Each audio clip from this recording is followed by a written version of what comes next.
Deus é bom. Verdadeiramente, Deus é bom.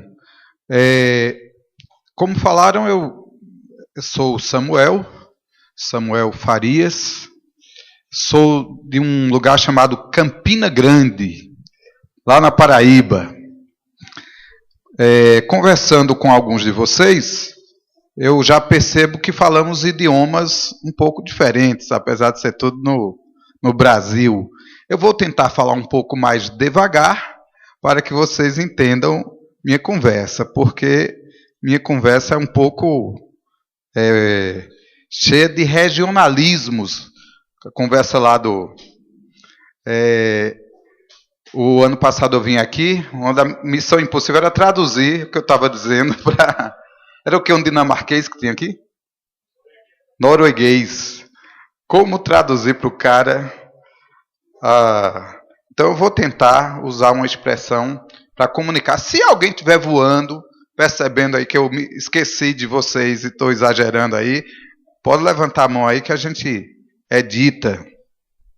Eu sou casado com Ana Cláudia, ela não pôde vir, e tenho 3 filhas, Luana, Bia e Esther.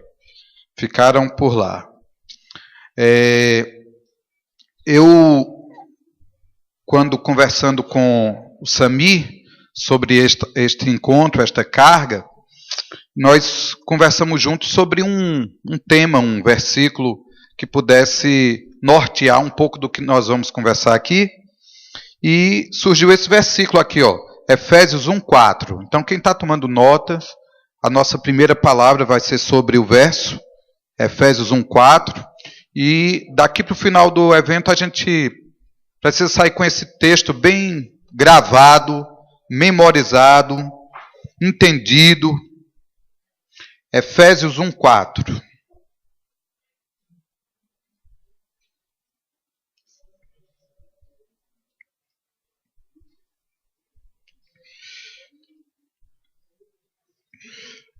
Faça as suas marcações aí na Bíblia. Para a gente chegar no 4 e entender o 4, a gente começa do 3, tá? E vai um pouco mais. Efésios 1:3 diz: Bendito seja o Deus e Pai de nosso Senhor Jesus Cristo, que nos tem abençoado com toda sorte de bênção espiritual nas regiões celestiais em Cristo. Assim como nos escolheu nele, antes da fundação do mundo, para sermos santos e irrepreensíveis perante ele, e em amor, nos predestinou para ele, para a adoção de filhos, por meio de Jesus Cristo, segundo o beneplácito de sua vontade, para louvor da glória de sua graça, que ele nos concedeu gratuitamente no amado, no qual temos a redenção pelo seu sangue, a remissão dos pecados, segundo a riqueza da sua graça, que derramou abundantemente sobre nós em toda a sabedoria e prudência, desvendando-nos o mistério da sua vontade, segundo o seu beneplácito, que propusera-se em Cristo, de fazer convergir nele, na dispensação da plenitude dos tempos, todas as coisas, tanto as do céu como as da terra. Nele, digo, no qual fomos também feitos herança, predestinados segundo o propósito daquele que faz todas as coisas conforme o conselho da sua vontade. Vamos repetir só o verso 4, esse que está ali. Assim como, todo mundo, por favor, assim como...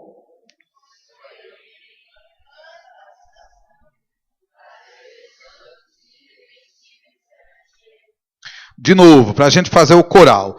Assim como nos escolheu nele, antes da fundação do mundo, para sermos santos e irrepreensíveis perante ele.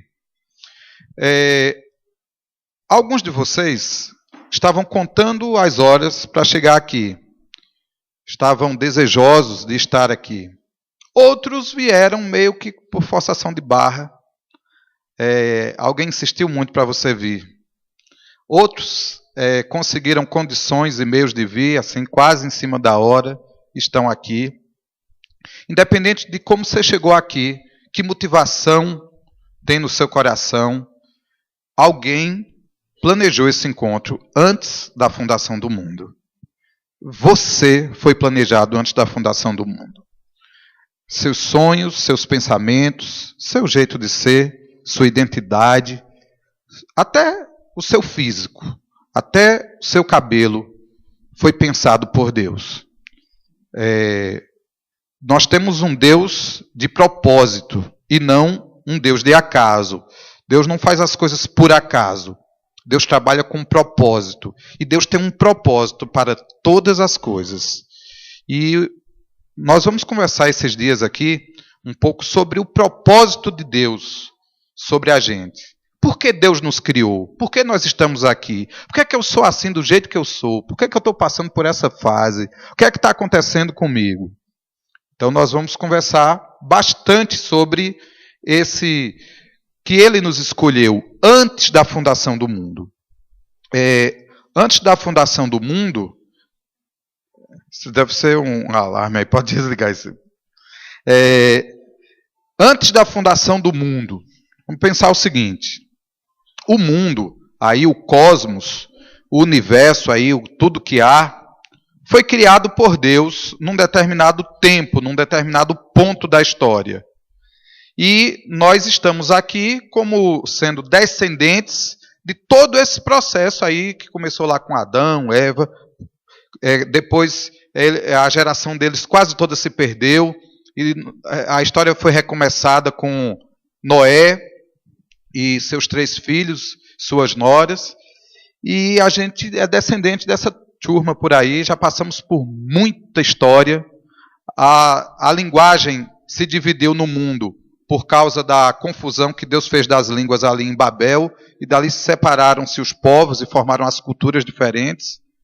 E aqui, em especial em Porto Alegre, muitas dessas culturas vieram para cá, cada um trazendo sua herança, e nós somos aqui, especialmente no Brasil, a mistura de todas essas histórias, de toda a herança. Então nós trazemos traços culturais, familiares, dos nossos antigos ancestrais, que receberam tudo isso de Adão. E nós temos em nós 1000 características que herdamos do Adão e da cultura humana toda que se desenvolveu de lá para cá.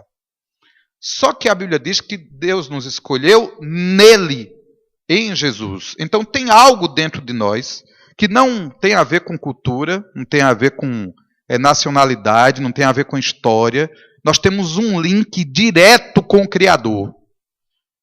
E aí, toda a nossa identidade, ela passa por um grande processo, por uma grande luta, onde eu tenho, de um lado, a minha carne e toda a história que ela traz, e onde eu tenho um Criador que criou o meu espírito, que é o pai do meu espírito. Então, a gente tem 2 pais aí. Você tem o pai do seu corpo, seu pai biológico, e você tem o pai espiritual. E aquele que nos criou, que nos projetou em espírito, ele nos elegeu nele, antes da fundação do mundo. Então, o propósito que Deus tem para você, no seu espírito, na sua mente, no seu interior, e que vai tomar também o seu corpo, suas emoções, sua mente, sua vontade, é um propósito que antecede o mundo. Então, o mundo se desenrolou com o passar do tempo e as coisas aconteceram para que a gente estivesse aqui, nesse lugar, nesse tempo. Mas havia um propósito em cada um de nós, muito antes do sol ter sido criado, muito antes da primeira planta ter sido criada. Deus já sonhava com você, Deus já sonhava comigo. E esse sonho de Deus, esse propósito de Deus, é fantástico. Tem uma palavra estranha nesse texto, que quase não é usada no nosso vocabulário. Eu li 2 vezes em 2 versículos. Quem lembra de uma palavra estranha, que quase não é usada no nosso vocabulário, que eu li na Bíblia? A palavra beneplácito. Essa palavra é tão estranha que eu, por vezes, li no dicionário o significado e esqueci de novo. Toda vez que eu ia ler Efésios, que aparecia o tal do beneplácito, mas o que é beneplácito mesmo? E não gravava. Esses dias eu fui ver de novo o que era beneplácito. Bene vem do latim, que é bom, e plasto, vontade, determinação. É uma expressão latina. Quando junta no latim as duas palavras, emendadas assim, formando uma terceira palavra, ela toma uma força muito maior do que elas têm separadamente. Então, literalmente, beneplácito seria boa vontade. Só que junto significa assim, uma vontade com o ápice do prazer. Poderia ser traduzida também para volúpia. O beneplácito é assim a vontade suprema de Deus. É o que Deus faz com maior prazer, com maior expressão de amor, de dedicação. Beneplácito também, a palavra plácito no latim, ela significa decisão, determinação judicial. Quando uma causa é decidida na justiça, votada, definida, aquilo é uma decisão, é um plácito. Deus decidiu nele, antes da fundação do mundo, criar você e criar você para a glória dele. E Deus fez isso com todo prazer, com todo amor. Então Deus vai criando. No primeiro dia, Deus cria, no princípio criou Deus os céus e a terra. Então Deus criou aí o espaço todo do universo e criou o planeta Terra. Por enquanto, criou a estrutura do planeta Terra, inicial, que era de água. A palavra de Deus vai dizer em vários versículos que o mundo foi criado através da água. Diz que a terra era sem forma e vazia e que o Espírito de Deus se movia sobre a face das águas. Então, o nosso planeta Terra já foi planeta água. Não tinha terra, só tinha água. E o Espírito de Deus se movendo sobre a face das águas. Nessa época não havia luz. Era tudo escuro. Não havia luz em local algum do universo. E a primeira ordem de Deus, a primeira coisa criada por Deus acima disso aí, ainda no primeiro dia, foi: haja luz. E houve luz. Então, só que o sol, quem já leu Gênesis 1, quem não leu pode abrir agora, pode acompanhar em Gênesis 1, eu vou falar um pouco da criação. O sol foi criado em que dia da criação? Abra aí a Bíblia para você ver. Podem consultar Gênesis 1. Deus no primeiro dia criou o sol. Foi assim? Quando Deus disse haja luz, apareceu o sol? Deus disse haja luz e apareceu luz. E o sol aparece quando? No quarto dia da criação. Aí você fica imaginando. E aí? Como é que tinha luz sem ter sol? Então devia ser de outra estrela. Só que no quarto dia diz que Deus criou não só o sol, como as estrelas. E a lua também. Foi tudo criado no quarto dia. Então que luz é essa que não é oriunda, que não é vinda de nenhum astro? Quando foi esse tempo, com a evolução dos telescópios, os cientistas filmaram no universo, através do telescópio Hubble, instalado na estação espacial, fotografou luz no universo, e essa luz não vem de nenhum corpo celeste. Existe uma luz no universo que não vem de nenhuma estrela, que não vem de sol, que não vem de nada. Ela tem simplesmente luz, sem ser emitida por nenhum corpo.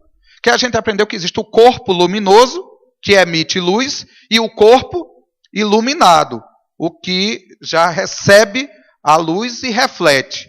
Mas já encontramos no universo, e já temos fotografia disso, luz sem corpo nenhum emitindo essa luz. A ciência apenas viu o que a Bíblia já dizia logo no primeiro dia. Isso foi a primeira coisa que Deus fez. Deus fez luz. E diz que a terra já teve, no primeiro dia, tarde e manhã. Se teve tarde e manhã, manhã é o começo do dia e a tarde é o fim do dia. Se tem começo e fim do dia, é que a terra estava o quê? A terra estava girando, então já tinha rotação. No primeiro dia da terra, a terra já rotava em torno do seu próprio eixo, no sentido anti-horário. A terra roda assim no sentido anti-horário, olhando de cima para baixo. A terra já girava e terminou o primeiro dia. Então, para ser dia, não precisa do sol. Qual é a medida do sol? A gente diz que um ano dura o movimento ao redor do sol. Como é o nome do movimento ao redor do sol? Muito bem, translação. Então, no primeiro dia, já teve a sua rotação. Acabou o primeiro dia.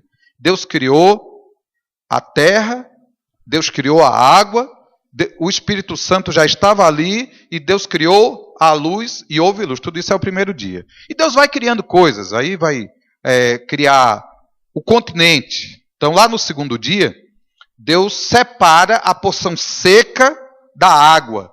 E Deus separa água em cima, no universo, no firmamento, e água embaixo.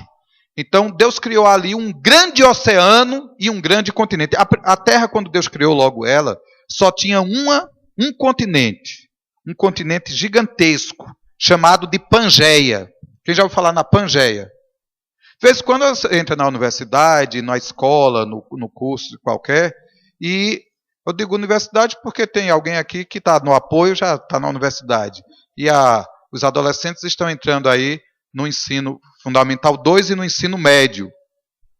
Aí o professor aparece lá com a Pangeia e um professor ateu tenta usar a Pangeia como se fosse propriedade da ciência evolutiva, propriedade do conhecimento humano, e usa isso até contra Deus. E às vezes alguém, quando lê ali, diz, poxa vida, o livro de história parece ser mais fácil de acreditar do que a Bíblia.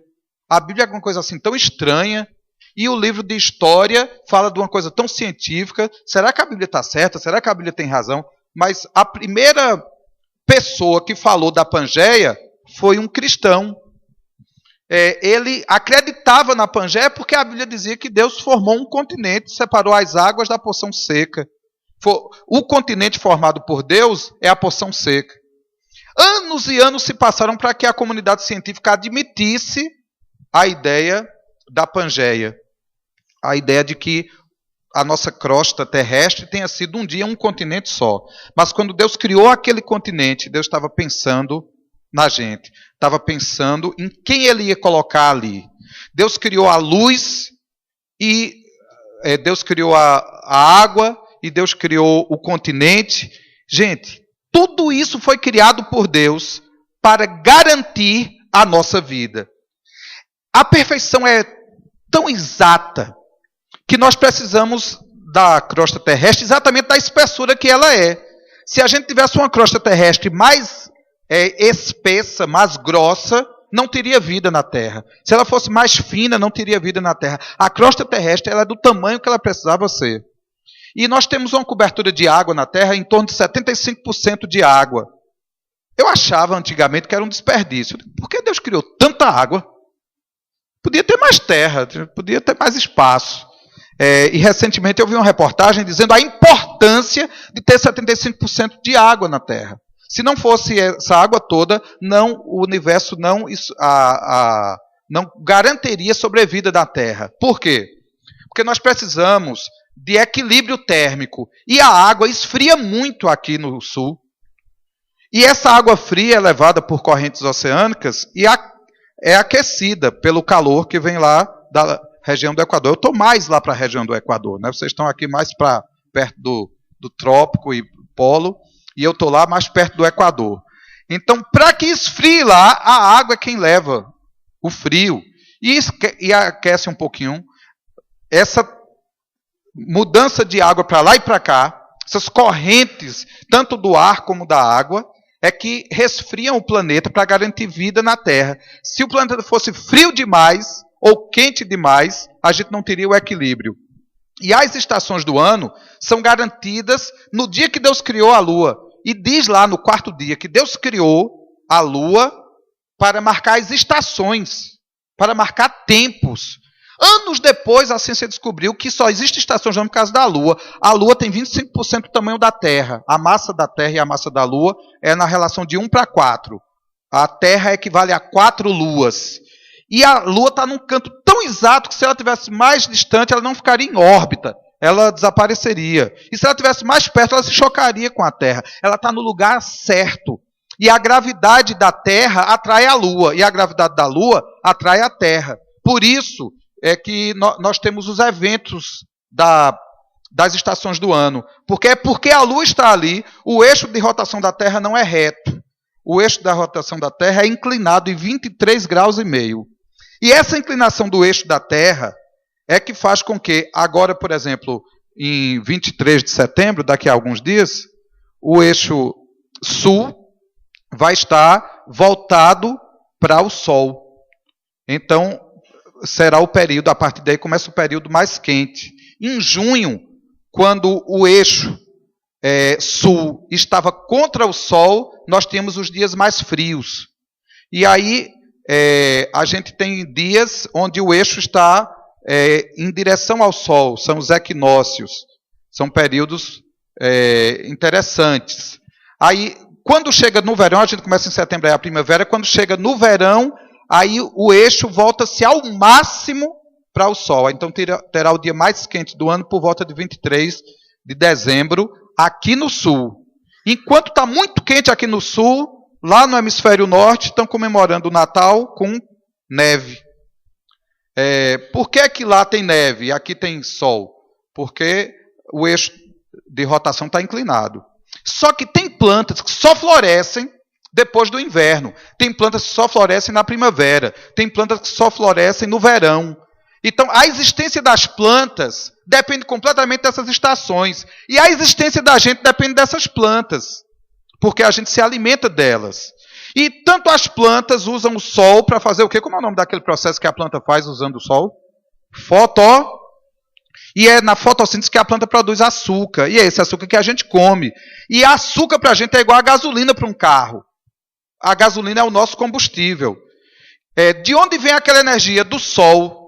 Então, Deus criou o sol no quarto dia, gerando energia para a planta absorver, e a gente come a planta e tem essa energia para nós. Quando Deus criou o homem, Deus só deu as plantas para ele comer.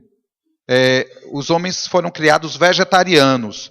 O homem se torna carnívoro depois do pecado. E só é liberado oficialmente para ele comer os animais depois do dilúvio. Até o dilúvio não há sequer uma menção de nenhum homem comendo animal. Acreditamos também que os próprios animais todos eram vegetarianos. Que Deus não criou nenhum animal para comer o outro. Deus criou todos os animais para terem vida e se alimentarem das plantas. E Deus deu às plantas, quando Ele criou, uma capacidade incrível de regeneração e de brotamento que o homem não precisaria regar a terra. O homem, Adão, quando foi colocado naquele jardim, ele não precisava cavar, arar, não precisava transpirar, porque a terra dava naturalmente planta. A terra produzia naturalmente. O homem só tinha que colher e comer. A terra seria cheia de uma grande família, de muitos filhos semelhantes a Jesus. O único trabalho de Adão e Eva era procriar. A única ordem que Deus a Adão. A única ordem de Deus para Adão. Sede fecundos, multiplicai-vos, enchei a terra. Era só love, só love. Enche a terra de amor de menino. Não precisava se preocupar com a comida do menino. O chão ia dar. Ia nascer fruta, planta, erva. Gente, nós temos instintos interessantíssimos. Interessantíssimos. A gente tem apetites. Por exemplo, quando uma mulher está grávida, ela sente apetites que ela não sente no dia a dia.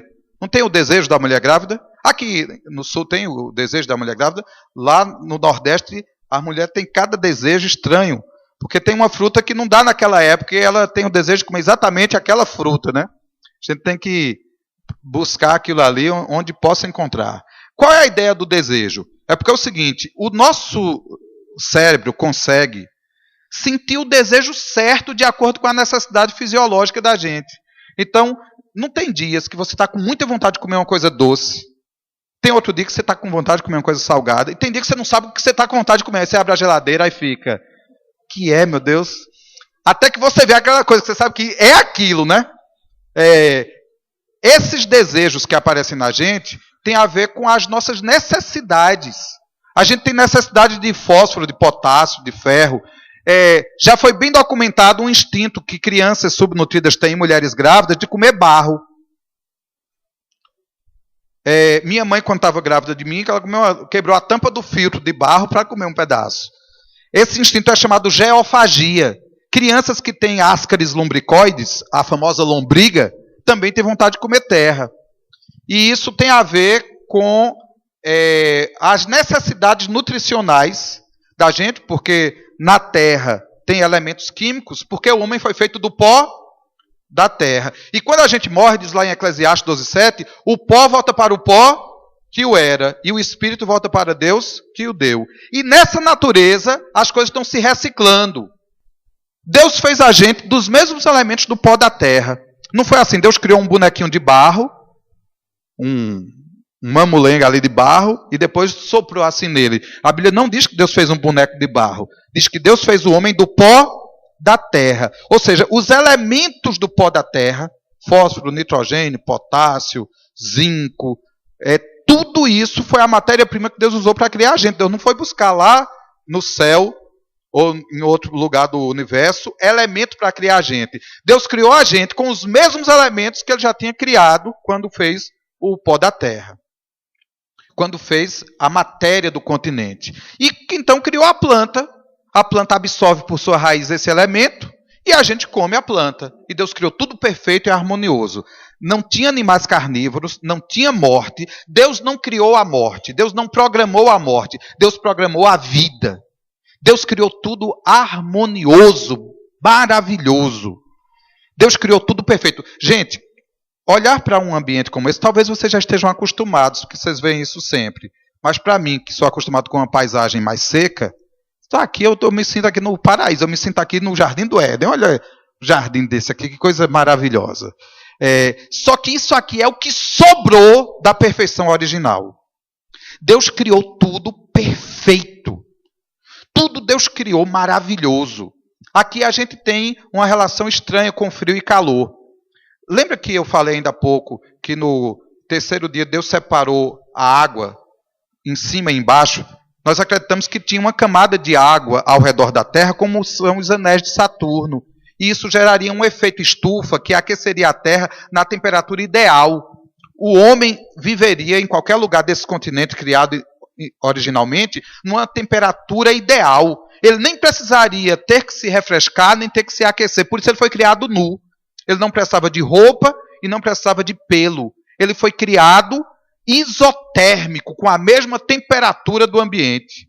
Ele foi criado perfeitamente programado para aquele ambiente. E aquele ambiente foi programado perfeitamente para ele. Ele se sentia confortável.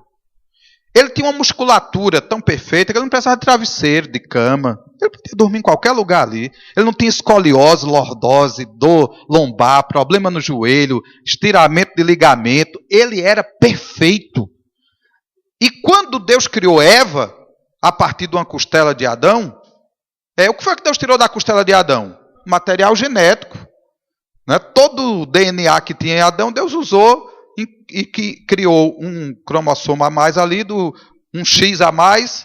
Pronto, Adão tinha XY e Eva tinha XX. Aí, qual é a diferença aí? É que Deus criou homem para ser homem e mulher para ser mulher. E eles eram bem diferentes um do outro, com características diferentes. Deus fez meninos de um jeito e fez meninas de outro jeito. A gente vai precisar conversar muito sobre isso esses dias, porque Satanás está fazendo de tudo para que as meninas se pareçam com meninos, para que os meninos se pareçam com meninas e que eles se misturem e baguncem tudo. E tem famílias agora com duas mães, com dois pais, com gente misturada, porque Satanás faz de tudo para perverter o propósito eterno de Deus, mas isso é antinatural. Quando Deus criou Adão e Eva, Deus os criou fecundos. O que quer dizer fecundos? É que Adão era fértil, ele produzia espermatozoides. E Eva era fértil, ela produzia óvulos. E Adão gostava de Eva, sentia desejo e necessidade por ela. E Eva gostava de Adão, sentia desejo e necessidade por ele. Deus criou o homem para gostar de mulher, e Deus criou a mulher para gostar de homem. Isso foi como Deus criou. Tudo perfeito. Uma coisa interessante que eu estou traçando aqui é o panorama da criação. Imagine, eu sou pai, alguém aqui que tem filhos mais jovens. Quem aqui tem um filho mais novo? A maioria aqui ou é filho único ou é o filho mais novo. Eu vou perguntar de novo. Irmão, filho do seu pai. Quem tem um irmão mais novo? Ah, tá vendo? Muito obrigado pela tradução. Tá vendo? Isso é problema do dialeto do paraibano. Paraibano ignorante. Olha só. Quem tem irmão mais novo já percebeu como o pai faz quando está esperando o filho, o pai e a mãe. O que é que faz? O que é que os pais fazem quando está para chegar um filho? Não é antes não, quando está esperando chegar o filho. A mulher já está grávida. O que é que os pais fazem? Ele compra alguma coisa, o que é que você acha que eles compram? Primeira coisa que eles mandam fazer é um quarto novo, né?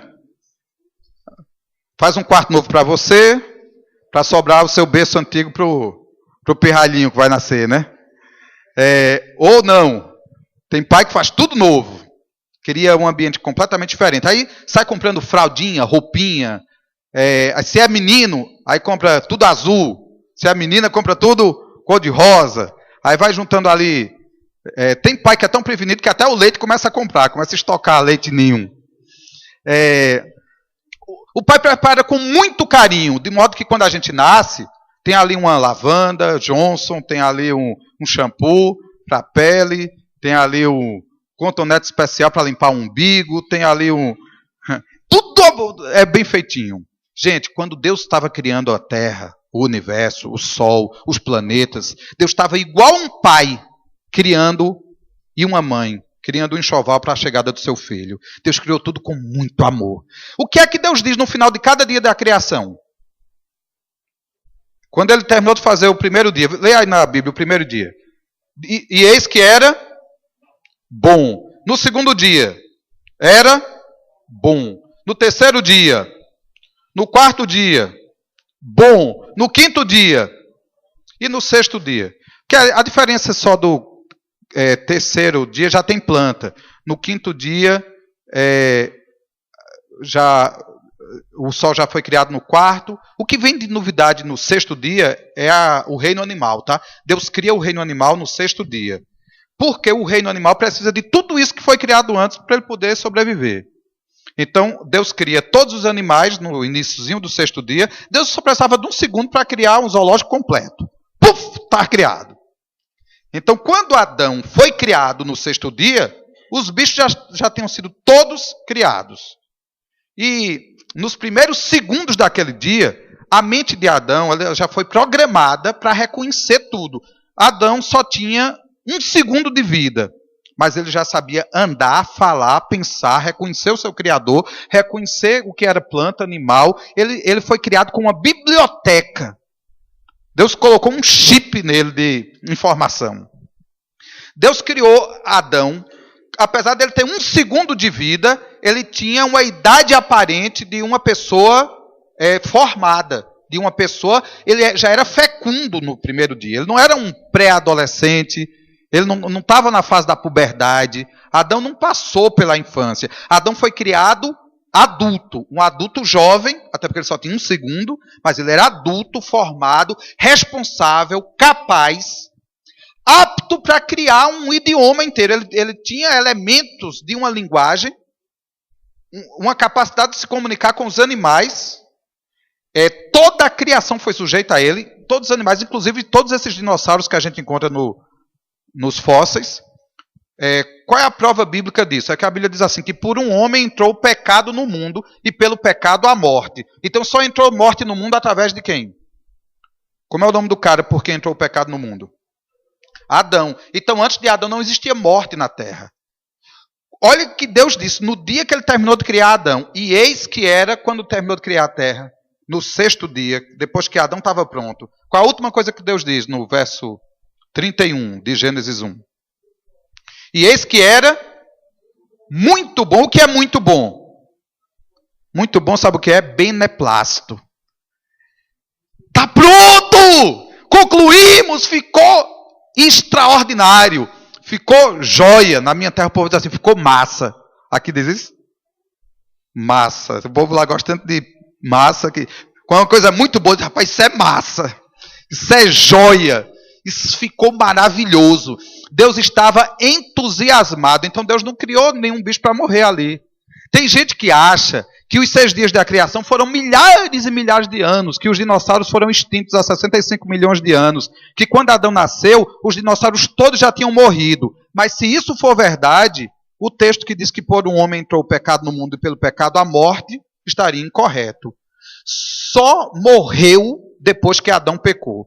Quem lembra qual foi o primeiro animal que morreu depois que Adão pecou? Quem matou esse animal? Deus. E tirou o que desse animal?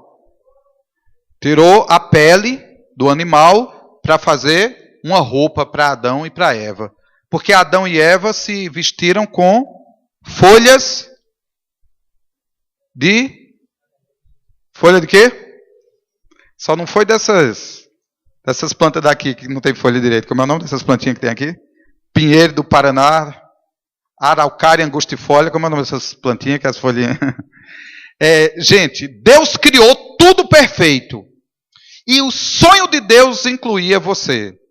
Quando Deus criou Adão e Eva e disse, sede fecundos, multiplicai-vos e enchei a terra, Deus já sabia que um dia você faria parte dos 7 bilhões de pessoas que estão vivos hoje aqui. E Deus projetou tudo perfeito.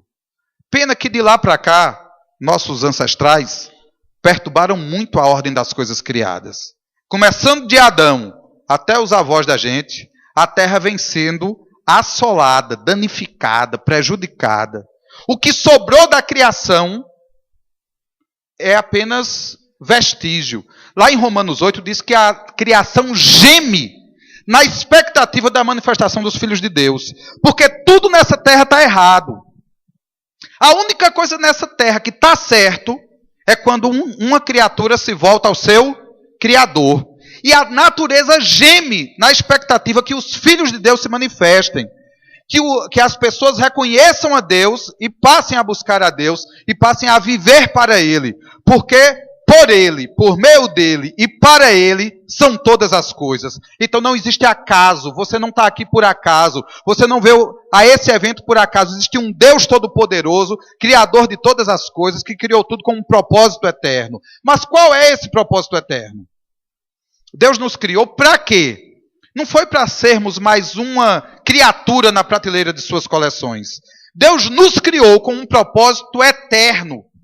Deus criou o Sol com um propósito passageiro. O Sol está acabando. O Sol é hidrogênio, que está queimando e se transformando em hélio. Um dia vai acabar o hidrogênio e o Sol explode. Vai ser uma supernova. O Sol é como uma lâmpada que a gente compra. Tem um projeto temporário. Um dia ela vai queimar. Mas você foi criado com um propósito eterno. O seu espírito não se acaba, não se desgasta. O seu espírito foi criado para Deus e para ter vida com Deus. Então o corpo da gente foi criado para ser apenas uma embalagem do nosso espírito. E o nosso espírito foi criado para tocar Deus, para alcançar Deus e para dar a Deus beneplácito. Para dar a Deus volúpia, para dar a Deus extremo prazer. Quando vocês estão aqui de olhos fechados, pensando em Deus e dizendo, eu nunca saberei o preço dos meus pecados lá na cruz. Sabe o que está acontecendo lá no céu? Os anjos param e o Pai toma fôlego e sente beneplácito, sente volúpia, sente o ápice do prazer. O motivo da nossa existência enquanto espécie, o motivo da existência do Sol, da Lua, das estrelas, dos planetas, foi para garantir que nós pudéssemos sobreviver aqui e encontrar o nosso Criador e dar a Ele o louvor que Ele é devido. E dar a Ele a honra que Lhe é devida. Mas é muito mais do que a honra, o louvor e a glória, porque Deus não é um velhão lá em cima num trono papando louvor. Ei, eu quero mais louvor, manda mais, não é assim. Deus criou a gente com um propósito que é amor. Nos escolheu antes da fundação do mundo para sermos santos e irrepreensíveis perante Ele. A próxima frase desse versículo a próxima palavra desse versículo é: e em amor nos escolheu. Ele nos escolheu para nos amar. O propósito de Deus é amor, porque Deus é amor. Em sua essência, Deus é amor. Deus não tem nada do que tem no universo. O universo é feito de matéria, de energia, de tempo e de espaço. Deus não tem nada disso. Porque se foi Deus quem criou o universo, Deus não é feito de nada do universo. Deus é um ser além do universo. Então Deus não tem matéria, então Deus não tem um corpo assim como a gente. Agora tem um corpo lá no céu. É o corpo de quem? De Jesus, que Jesus ressuscitou e levou um corpo humano. Tem um corpo humano sentado no trono do universo.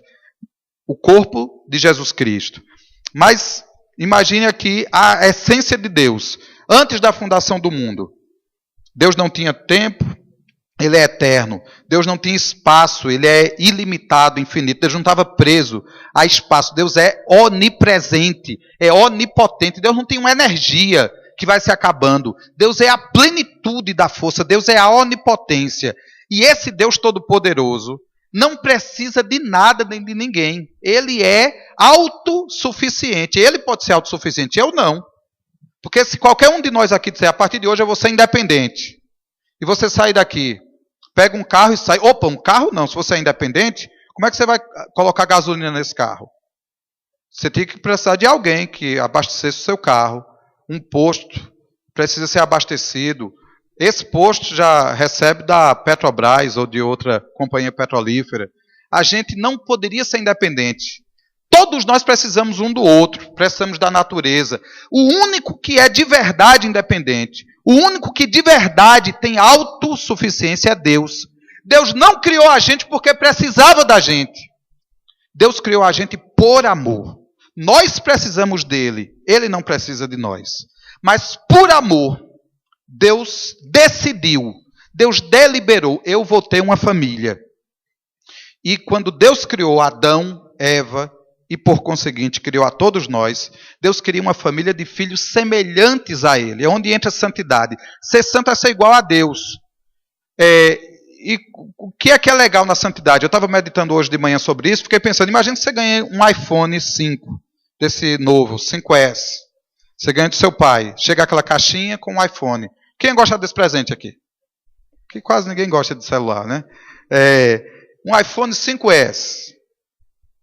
Aí quando você tentasse ligar, ele não funcionava. Não funciona. Está todo desconfigurado, está todo... A tela não tem toque. Você mexe para lá, para cá.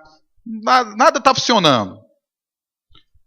Imagine aí a frustração e o problema que é você criar algo com um propósito, você ter algo, você obter algo com um propósito e aquilo não funcionar. E aquilo não te dá o retorno que você esperava. Então, o homem caído, o homem pecador, o homem na prostituição, o homem que está se drogando agora, ele é igual a esse iPhone quebrado. Ele é inútil para o propósito que foi criado. A gente usa outro exemplo de uma fruta, né? Quando você compra uma fruta, e no meio das frutas vem uma fruta podre. O que é que você faz com a fruta podre? Você diz, eu vou misturar com as outras boas para ver se dilui o gosto. É assim que você faz? O que é que faz com a... O que se faz com a fruta podre? Joga no lixo. O homem pecador, a sociedade pecaminosa é como uma fruta podre. Um homem santo, ele é aquilo para o que foi criado. Uma pessoa santa é uma pessoa que atende à expectativa do Criador. Não só a expectativa do Criador, mas a minha própria expectativa, porque eu tenho nos meus instintos, eu tenho no meu gene original, eu tenho desejo de ser santo. A santidade me alegra, a santidade me autogratifica. Quando a gente faz uma coisa bem legal, a gente não se sente bem? Por mais difícil que seja ter feito. E quando a gente faz um pecado escondido, desejado, foi legal, durou segundos de prazer, mas depois do prazer a gente sente remorso. A gente sente, às vezes, até nojo. Eu fiz uma entrevista eu fui professor de biologia. Alguém desconfiou que eu fui professor de biologia aqui? Fui professor de ciências por muitos anos. Há 2 anos que eu parei de dar aula. Aí quando eu vejo gente igual a vocês, me desculpem. Dá uma vontade de falar das coisas, desculpa, tá, gente? Falei um monte de coisa aqui que não precisava nem ter falado. Daria para vocês terem entendido a história toda sem precisar ter falado de tanto bicho, de tanto planeta, de tanta coisa. Mas eu conversava muito com meus alunos. E a maioria dos alunos, no mundo aí, eles, mesmo muito jovens, têm uma vida sexual ativa. Inclusive, a gente vai conversar um pouco sobre isso no outro momento. Hoje aqui é um índice de tudo que eu vou falar. De quase tudo isso aqui eu vou aprofundar muito. E sabe o que é que a maioria dos garotos me contavam? É que eles às vezes estavam desejando muito uma menina e tem toda uma propaganda no ambiente, todo mundo incentivando para eles ficarem. Fica, você foi feito para ela, manda recado. Aparece Santo Antônio casamenteiro em tudo quanto é lugar, na escola, na rua. Sempre tem uma menina ou um menino que está todo mundo incentivando para você ficar. E a gente diz, a gente não fica. Nós somos discípulos, a gente ama Jesus, eu não fico. Eu vou casar um dia e quando eu casar eu vou ficar com meu marido, com minha mulher. Só que a turma não aguenta, né? E quando na escola descobrem que você é virgem, e é virgem até de boca, você nunca beijou ninguém, aí fica uma verdadeira aposta na escola. Quem é que vai pegar fulano, quem é que vai pegar fulana, né? E eles ficam apostando, disputando, brincando sobre isso. E é uma luta. E eles se entregam ao prazer, e às vezes quando a gente chega na escola, a gente às vezes se sente um extraterrestre. Porque todo mundo, às vezes, já tem uma vida sexual ativa. E os pais sabem, os pais deixam. E tudo pra gente é proibido. A gente não pode. E eles lá contam, às vezes, sorrindo o que fizeram. Esse final de semana eu fui pra uma festa, fiquei com um menino muito massa, não sei o quê, aquela irada, aquele guri, não sei o quê, que pá. Bah, né? E você fica pensando, será que foi tudo aquilo de bom assim? E os meninos também ficam com a conversa. Fiquei com uma menina muito doida, velho, aquela guria e tal. E tem gente que vai para uma festa, para um carnaval, uma coisa assim, e a turma fica por ali fazendo concurso. Quem fica com mais gente, quem pega mais gente, quem beija mais gente. E essa brincadeira é turismo escolar, quando um grupo de alunos sai no ônibus escolar para uma viagem. E aí a brincadeira é no ônibus. Eles estão nem interessados no que vão ver no destino. Eles querem ficar no ônibus. E sabe, gente, eu conversei com muitos desses jovens, sem ser no momento que eles estão se exibindo. Sem ser no momento que eles estão sendo usados por Satanás para tentar os outros. No momento que está só ele. Eu digo, e o que você sentiu depois do sexo? O que você sentiu depois de ter ficado com aquela pessoa, com outra? Quando você está sozinho, sozinha, você e seu travesseiro, o que é que você sente? A maioria dessas pessoas disse assim, eu senti nojo. Nojo. Essa pesquisa eu fiz com centenas de pessoas. O que é que um homem sente quando ele tem uma relação sexual com uma menina? Depois da relação sexual, nojo. Porque aquilo é pecado, aquilo não cumpre o propósito eterno de Deus. E a gente tem instintos criados por Deus que apontam para a santidade. E que a gente só é pleno quando a gente está no centro da vontade de Deus. Quando eu estou no meio do povo de Deus, no louvor, na adoração, que eu estou quebrantado, eu sinto a maior das alegrias. Quando eu era da idade de vocês, tinha uma canção que a gente cantava que dizia isso. Quando estou com o povo de Deus cantando, aqui num lugar todo santo, eu sinto a maior das alegrias. Porque tudo que há em você foi criado para Deus. E quando a gente se santifica, a gente está sendo exatamente o que Deus planejou e projetou ali em Gênesis 1:31. A gente devolve a Deus a sensação do beneplácito de quando Ele criou tudo perfeito antes do pecado. Mas como dizia Thales Roberto, todo dia o pecado vem e chama. Todo dia vem a tentação e chama. E a grande luta da gente é para escolher Deus, é para escolher Cristo, é para santificar. Num mundo que nos chama para baixo. Só que o engano, se Satanás chegasse com uma legenda aqui na testa, oi, eu sou o diabo, vim aqui te enganar e levar para o inferno. A gente fugia dele? Rápido. Mas Satanás vem como o anjo de luz. Ele vem como o prazer, como a diversão, como a modernidade, como a ciência. Ele vem trazendo slogans que nos cativam, que nos conquistam. Ele não chegou para Eva para dizer, Eva, você precisa comer dessa fruta para você ser igual a mim. Eu sou o diabo, eu fui expulso do céu, eu estou no inferno, lá está legal. Come essa fruta, tu vai ser igual a mim, a gente vai para lá. O que foi que a serpente disse para Eva? Coma dessa fruta que você vai ser igual a Deus. A Eva já era igual a Deus, ela foi criada à imagem e semelhança de Deus. Então Satanás tentou ela, oferecendo a ela que ela se tornasse igual a Deus. Sabe que às vezes Satanás tenta dizer assim para a gente: você tem o direito de ser feliz. A gente já é feliz. Aí a gente às vezes vai para o pecado à busca de felicidade, e o pecado só traz tristeza, desgraça. As consequências do pecado são terríveis. E o Espírito Santo está aqui nesse encontro, com todas as ferramentas de poder dele, para esclarecer para você o que esse mundo é, a tragédia que é esse mundo, a morte que é esse mundo, o engano que é esse mundo, e para dizer, para testificar no seu espírito do grande amor do Pai por você, do quanto você é importante para Ele. E uma vez Jesus disse assim, que uma alma vale mais que o mundo inteiro. Esse cosmo todo criado é descartável para Deus, mas uma alma é eterna, é perfeita, foi criada para o louvor, a honra e a glória de Deus. E ainda nesse primeiro momento, eu gostaria muito que você baixasse sua cabeça e pensasse um pouco sobre isso. E aqui eu já preciso aqui de uma canção que nos ajude aqui nesse fechamento.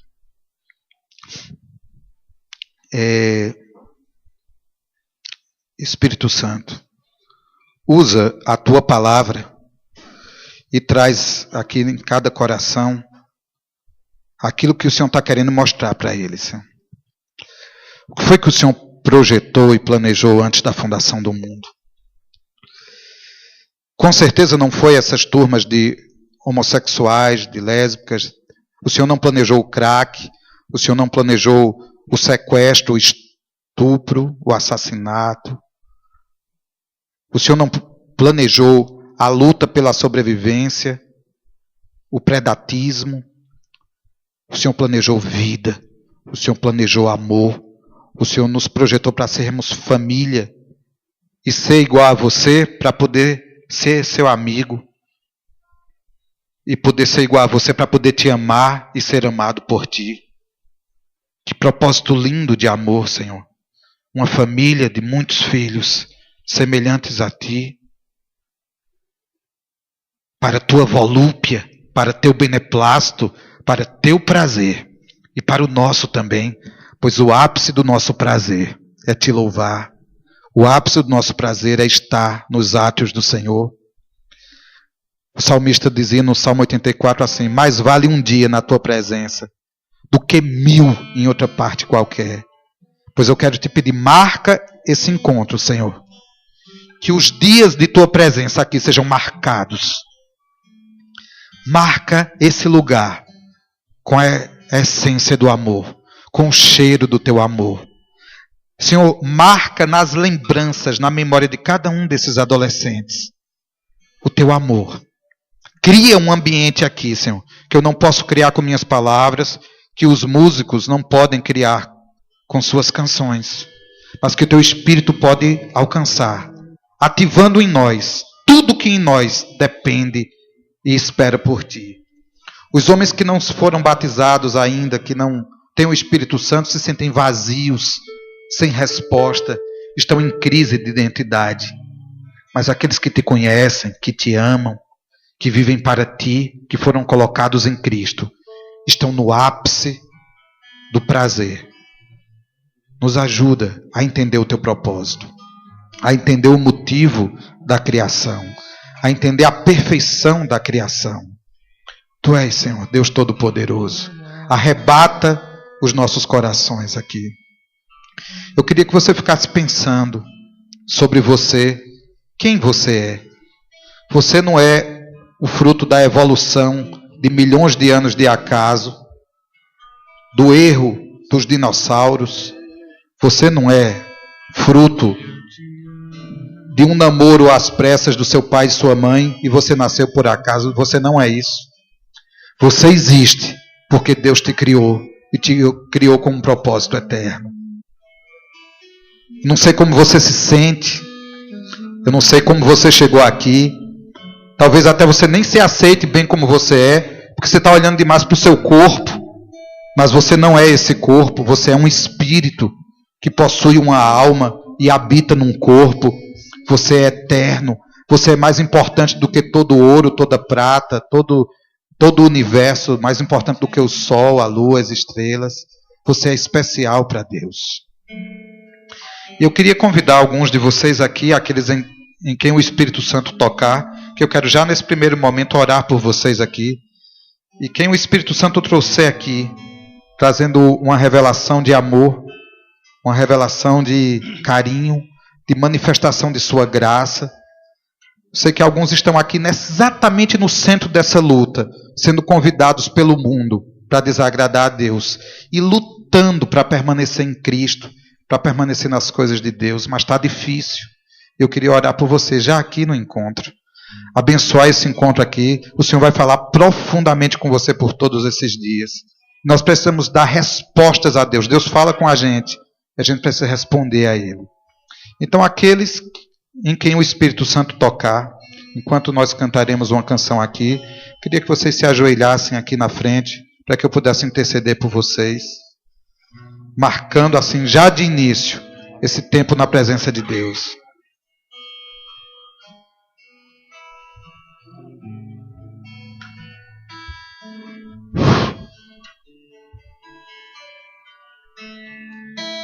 Eu vivo para o teu louvor, só para ti, Senhor.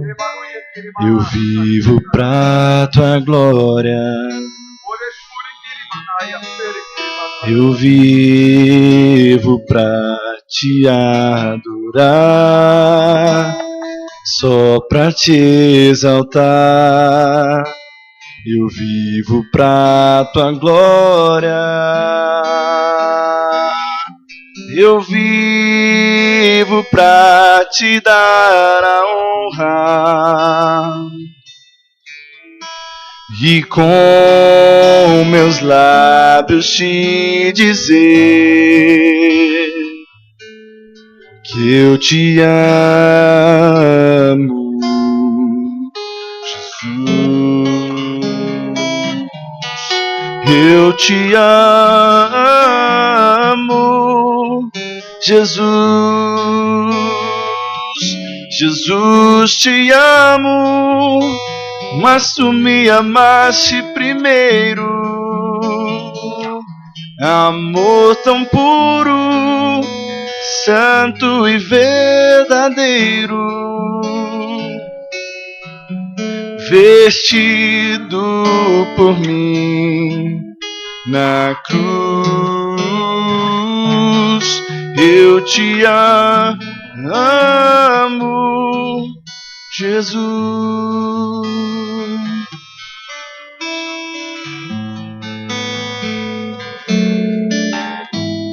Eu vivo pra teu louvor, só pra ti, Senhor. Eu vivo pra tua glória.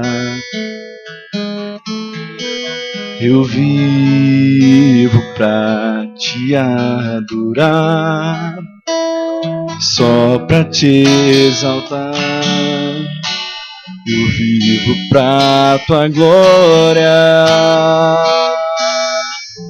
Eu vivo pra te dar a honra. E com meus lábios te dizer que eu te amo, Jesus. Eu te amo, Jesus. Jesus, te amo, mas tu me amaste primeiro. Amor tão puro, santo e verdadeiro, vestido por mim na cruz. Eu te amo, Jesus. Jesus, te amo, mas tu me amaste primeiro. Amor tão puro, santo e verdadeiro, vertido por mim na cruz. Eu te amo, Jesus, eu te amo, Jesus. Aleluia. Ah, Senhor Deus, manifesta teu amor aqui, Senhor. Manifesta a tua graça, a tua misericórdia, Senhor. Que presença gostosa do Senhor aqui. Ah, que tremenda é a tua presença, Senhor. Nós existimos para estar diante de ti. Que possamos te reconhecer, Senhor. Que possamos reconhecer o teu propósito para cada coisa criada. E o propósito da nossa existência. Ah, Senhor. Em nome de Jesus. Trabalha, Senhor, profundamente na identidade de cada um desses adolescentes aqui. Que eles possam ter fortalecida a fé e a mente esclarecida do que eles são. Que eles não se sintam ETs nas escolas.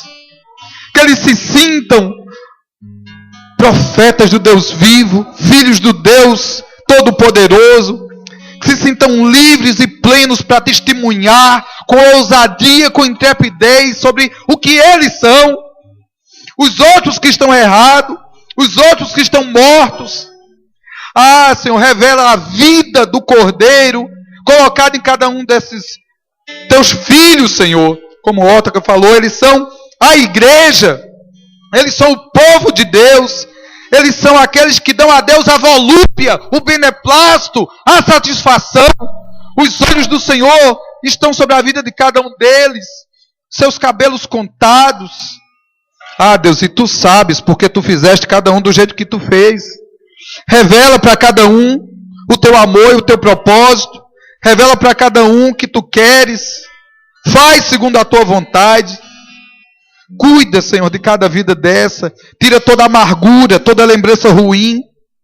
Há pessoas aqui que foram muito feridas no passado. Há pessoas aqui que se sentem traídas por melhores amigos. Isso os abate, os aflige. Senhor, tira, Senhor, essas lembranças. Gera perdão aqui. Gera cura aqui, Senhor. Nós precisamos, esse retiro não será superficial. Será profundo. Amizades profundas serão feitas aqui. Conversas importantes, edificantes. Para que cada pessoa aqui se conheça. Conheça suas fraquezas, suas debilidades. Conheçam suas tentações. Mas acima de tudo, conheça o Senhor. O teu poder, a tua graça, a tua força, a tua misericórdia. Cria ambiente para que cada um deles possam ter bons diálogos, boa conversa, que possam abrir o coração, que possam ser cuidados, aconselhados, fortalecidos, Senhor. Que tua presença maravilhosa se manifeste por todo esse encontro. Muito obrigado, porque já no início sentimos tão fortemente tua presença aqui, tua graça aqui, teu amor aqui. Que isso não seja só nos cultos, que seja em todo o tempo, que seja na fila, na refeição, no almoço, acordando, dormindo, que seja comer, seja beber ou qualquer outra coisa, tudo seja feito para a tua glória, Senhor, em nome de Jesus. Amém.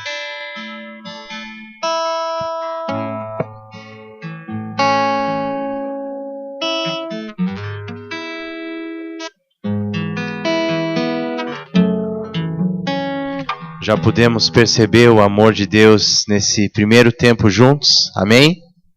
Amém? Foi tão lindo ver quanto Deus nos ama, poder compreender algumas coisas que muitas vezes passam desapercebidas por nós, por nos acostumarmos com uma realidade. Mas hoje pudemos ouvir detalhadamente como todas as coisas foram planejadas para que andássemos na presença do Senhor. Quero te pedir para abrir teu coração. Quando eu era adolescente, Satanás usava sempre as mesmas coisas para roubar o meu coração. No meu caso, era tirar os meus olhos dele, do Senhor Jesus, me mostrando alguma menina carente como eu. Eu era muito carente, filho de pais separados, meu pai não morava comigo, eu morava com a minha mãe, vivia visitando meu pai, estando com a minha mãe. Isso gera uma carência na gente, uma necessidade de ser suprido de alguma forma. Às vezes, mesmo com os pais, nós ficamos carentes. Então, nós queremos descontar essa carência numa outra pessoa. Queremos suprir com uma menina, meninas com rapazes. E conhecendo Jesus, esse era um instrumento que o diabo sempre usava e tinha muita vitória sobre a minha vida. E muitas vezes eu acabava voltando de um retiro mais distraído do que comprometido com Deus. Porque aquele tempo que era para eu receber do Senhor, que era para eu dar atenção para Ele, eu dava atenção para o que a minha alma dizia sob influência de Satanás. Se isso está acontecendo contigo, eu quero já denunciar que é uma estratégia do diabo para roubar o teu coração de Jesus. Como Samuel nos trouxe, o Espírito Santo nos trouxe, realmente Deus tem uma pessoa maravilhosa para ti. Por que não entregar isso para o Senhor e de fato confiar nele, de que Ele tem o melhor para a tua vida? Não estraga o propósito de Deus. Confia no Senhor e aproveita o tempo que Ele está te dando para ser cheio dele. Amém? Para receber do Senhor, para ser curado, para ser limpo, para ser restaurado. Você precisa dar esse espaço.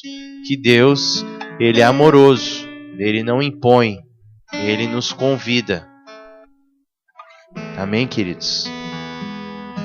Senhor, nós denunciamos essa estratégia antiga do diabo de nos seduzir com a carência humana, com outra carência humana, Senhor.